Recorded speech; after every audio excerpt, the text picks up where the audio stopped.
नमस्कार दोस्तों, आप देख रहे हैं एक भारत डेली और आपके साथ मैं हूं राम बाबू गौतम।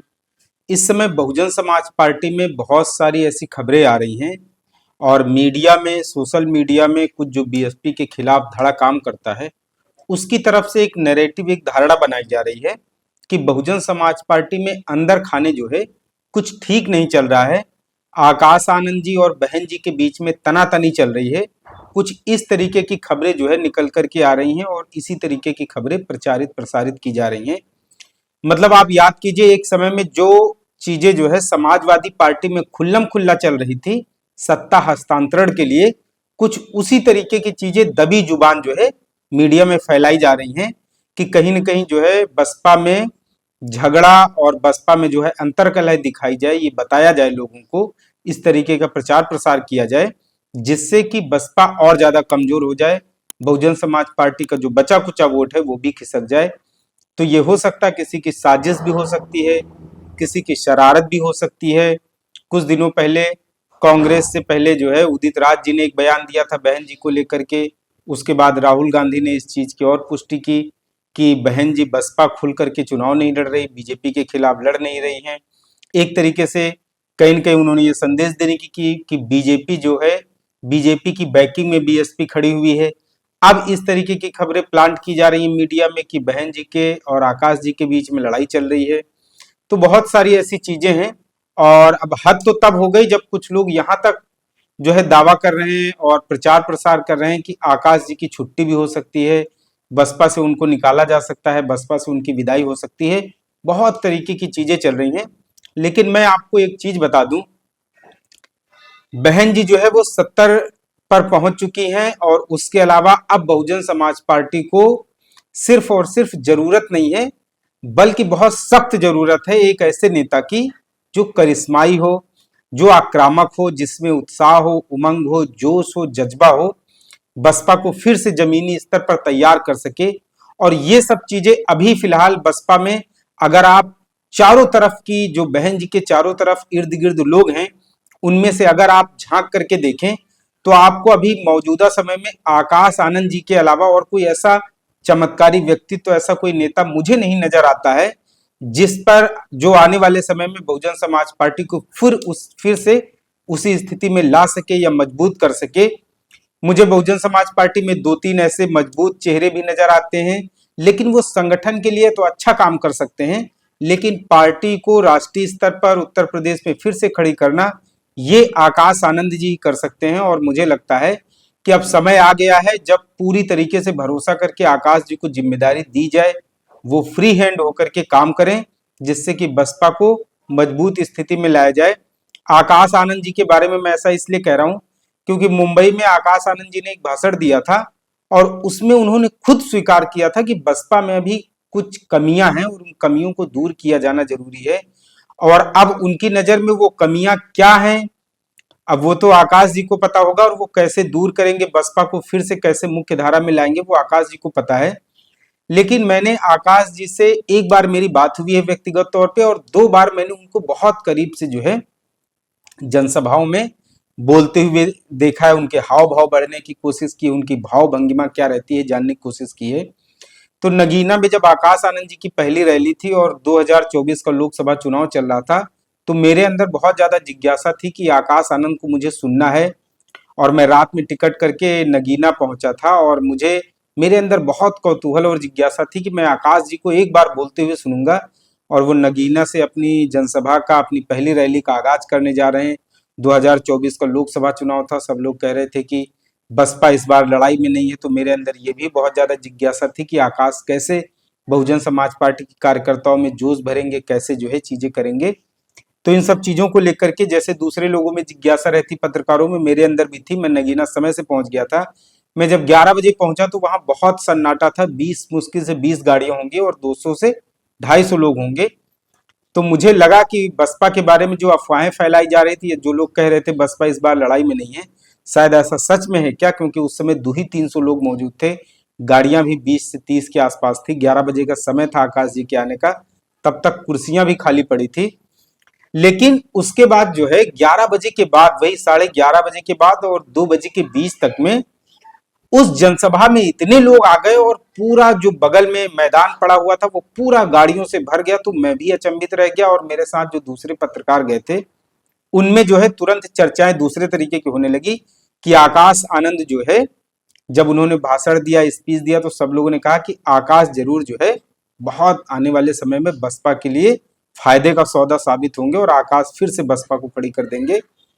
लेकिन उस समय आकाश जो भाषण दे रहे थे, मैं बिल्कुल उनके बगल में खड़ा था, उनकी उंगलियां कांप रही थी, शिवरिंग हो रही थी और जो है वो कॉन्फिडेंस नजर नहीं आ रहा था, लेकिन आक्रामकता, उत्साह और उमंग भरपूर था।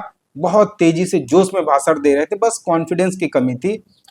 लेकिन धीरे धीरे नगीना के बाद उन्होंने बिजनौर के बाद फिर वहां आसपास के जो जिले थे, संभल है, अलीगढ़ है, मुजफ्फरनगर है, मेरठ है, अब बागपत है, बहुत सारे जिलों में जब उन्होंने पश्चिमी यूपी में जनसभाएं की तो धीरे धीरे धीरे वो रवा होने लगे और उनके भाषण बहुत तेजी से वायरल होने लगे। और बहुजन समाज पार्टी के जिस बसपा के बारे में लोग कह रहे थे कि लोकसभा चुनाव में जो है वो लड़ाई में नहीं है, उसी बसपा की अब चर्चा होने लगी कि बसपा भी जो है दमखम दिखा सकती है। लेकिन खैर सीतापुर आते आते उनके ऊपर कार्रवाई भी हो गई, उनके ऊपर मुकदमा दर्ज हो गया और बहन जी ने उनको पद से भी हटा दिया, अपने उत्तराधिकारी पद से हटा दिया, इमेच्योर कह करके। लेकिन आकाश जी की जब लोकसभा चुनाव में रिजल्ट आया, उसके बाद बसपा की समीक्षा बैठक हुई जून में, तो फिर आकाश जी की बहाली हुई। तो लगा कि आकाश जी अब जो है फिर से मजबूती से काम करेंगे। तो अब तक आकाश जी का ट्रैक जो रिकॉर्ड रहा है वो बहुजन समाज पार्टी में जान भरने वाला रहा है। अभी हाल ही में जब दिल्ली का विधानसभा चुनाव हो रहा था तो मैंने त्रिनगर एक सीट पड़ती है, वहां पर मैं आकाश जी के जस्ट बगल में खड़ा हुआ था और उनकी जो आक्रामकता उसको समझा जा सकता है, मतलब डिसीजन मेकिंग कितनी तेज होती है। त्रिनगर विधानसभा सीट पर एक मजे की बात जान लीजिए कि आकाश जी पहुंच गए थे, लेकिन किसी कारणवश वहां का जो प्रत्याशी है, कोई पवन नाम था उनका, पवन करके प्रत्याशी है, वैश्य समाज से है, पवन गुप्ता शायद नाम है उनका। तो वो थोड़ी देर के लिए कहीं चले गए थे, उसी बीच में आकाश आ जाते हैं। तो आकाश आनंद ने जब वो आए तो उनको कुछ भला बुरा तो नहीं कहा, लेकिन इशारों इशारों में समझाया कि इतना बड़ा कार्यक्रम है और मैं आने वाला था और तुम्हें मंच पे मौजूद रहना चाहिए था। तो इशारा भी उनको दे दिया और उनके स्वागत का, क्योंकि जब कोई बड़ा नेता मंच पर आता है तो सबसे पहले उनका स्वागत होता है, तो आकाश जी ने अपना स्वागत कराने के बजाय समय का इस्तेमाल करते हुए जनसभा को संबोधित करना शुरू कर दिया। मैं जस्ट बगल में खड़ा हुआ था और सब कुछ बहुत बारीकी से देख रहा था। तो मुझे ऐसा लग रहा था कि आकाश एक अलग तरीके से काम कर रहे हैं और बसपा में आने वाले समय में इन सब चीजों का फायदा भी होगा। लेकिन खैर दिल्ली में रिजल्ट नहीं आ पाया, अब उसके लिए आकाश आनंद की जिम्मेदारी कहीं न कहीं तो बनती है। लेकिन ऐसा भी कहा जाता है कि अभी तक आकाश आनंद जिस आक्रामकता के साथ काम करना चाहते हैं, जिस स्वतंत्रता के साथ काम करना चाहते हैं, वो माहौल ही अभी आकाश जी को नहीं मिल पाया।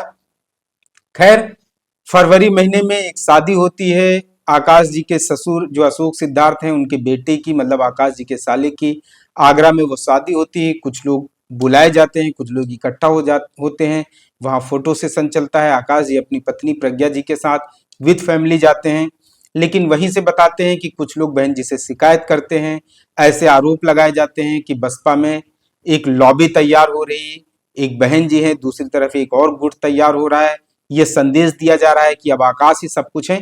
बहुत सारी चीजें ऐसी निकल करके आती हैं और थोड़े ही दिन बाद, उसके 2-3 दिन बाद बहन जी का बहुत एक आक्रामक ट्वीट आता है और उसमें यह कहा जाता है कि उनका उत्तराधिकारी वही होगा जो संघर्षशील होगा, जिसके अंदर त्याग और समर्पण की भावना होगी और जो वो कांसीराम की तरीके और उनकी तरीके जो है मिशन के प्रति बहुत समर्पित रहेगा। तो अभी तक का जो आकाश जी का सफर है वो मिशन के प्रति बहुत समर्पित सफर है।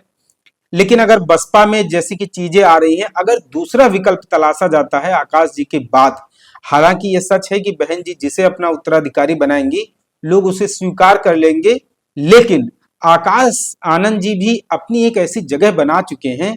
आकाश आनंद जी अपने भाषणों से, अपनी अब तक की जो कार्य क्षमता है उससे एक ऐसा संदेश दे चुके हैं कि उनके अंदर स्टेमिना, उनके अंदर वो चीजें हैं कि वो बसपा को फिर से जो है जमीनी आधार दे सकते हैं, बसपा को मजबूत बना सकते हैं, जो खोया हुआ जनाधार है वो वापस ला सकते हैं, वो युवाओं को जोड़ सकते हैं, वो आधुनिक तरीके से बसपा को फिर जो है अगली पंक्ति में ला करके खड़ा कर देंगे। तो इस तरीके की चीजें हैं। तो ऐसा लगता है कि अभी समय का इंतजार करना चाहिए और जो लोग नैरेटिव चला रहे हैं आकाश आनंद जी के खिलाफ कि वो उत्तराधिकारी नहीं रहेंगे, उनको हटाया भी जा सकता है।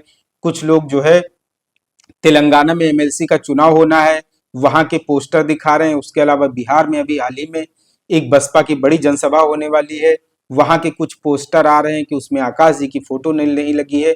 बहुत सारी ऐसी चीजें जो है वो निकल करके आ रही हैं और संदेश दिया जा रहा है। अपने अपने तरीके से लोग आकलन कर रहे हैं, लेकिन मेरा अपना जो आकलन है, अगर बसपा से आकाश जी को हटाया जाता है तो ये बसपा के लिए घाटे का सौदा होगा। आकाश जी को अगर पूरी स्वतंत्रता के साथ काम करने दिया जाता है, उनको पूरी जो है आजादी के साथ काम करने का मौका मिलता है, तो ये बहुजन समाज पार्टी के लिए बहुत फायदे का सौदा साबित होगा। फिलहाल अभी ऐसी कोई खबर नहीं है आकाश जी को हटाया जाएगा। आकाश जी ही बसपा में काम करेंगे, उन्हीं के नेतृत्व में बहुजन समाज पार्टी आगे बढ़ेगी। वो अपने तौर तरीकों से बसपा को अगली पंक्ति में लाएंगे, ऐसी उम्मीद लोग कर रहे हैं। आपको ये स्टोरी, ये एनालिसिस कैसी लगी, कमेंट करके बताएं। आकाश जी को लेकर के आप अपनी क्या राय रखते हैं? बहुजन समाज पार्टी में आकाश आनंद की उपस्थिति को आप किस तरीके से देखते हैं? कमेंट करके जरूर बताएं। आपसे अपील है, एक भारत डेली को शेयर और सब्सक्राइब जरूर करते रहें। धन्यवाद।